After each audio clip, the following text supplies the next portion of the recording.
નમસ્કાર દર્શક મિત્રો, આપ જોઈ રહ્યા છો વાર્તા ન્યૂઝ. હું છું ભરત મણવર. સુઈગામ તાલુકાના સોનેત ગામે પોષણ અભિયાન અંતર્ગત પૌષ્ટિક વાનગી સ્પર્ધા યોજાઈ.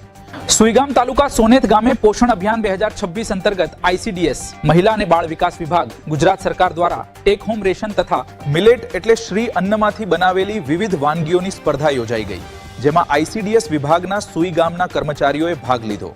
અમિતાબેન પરમાર, જયાબેન પટેલ તેમજ ગ્રામજનો, ગામના સરપંચ ગંગારામભાઈ પટેલ, ગામના આગેવાન પીરુભા જાડેજા, આંગણવાડી કાર્યકરો ચંદ્રિકાબેન હસમુખભાઈ બડિયા, તેડાગર બહેનો લીલાબેન સોલંકી, આશાબહેન, શિક્ષક કમલાબેન માલવિયા, જતીનભાઈ ચૌહાણ, તૃષાબેન સોલંકી તથા સ્થાનિક આગેવાનો અને ગામના જાગૃતિ હસમુખભાઈ બડિયા ઉપસ્થિત રહ્યા હતા. કાર્યક્રમની શરૂઆત દીપ પ્રાગટ્ય અને પ્રાર્થનાથી કરવામાં આવી હતી. ઉપસ્થિત મહેમાનોનું શાલ ઓઢાડીને સન્માન કરવામાં આવ્યું હતું.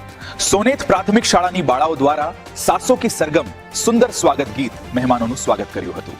સ્પર્ધામાં ભાગ લેનાર મહિલાઓએ પૌષ્ટિક અને સ્વાદિષ્ટ વાનગીઓ બનાવી સૌનું ધ્યાન ખેંચ્યું હતું. કાર્યક્રમ દરમિયાન મિલેટ અને પૌષ્ટિક આહારના મહત્વ અંગે માર્ગદર્શન આપવામાં આવ્યું હતું. બાળકો અને માતાઓના સારા આરોગ્ય માટે પૌષ્ટિક આહાર લેવા અપીલ કરવામાં આવી હતી.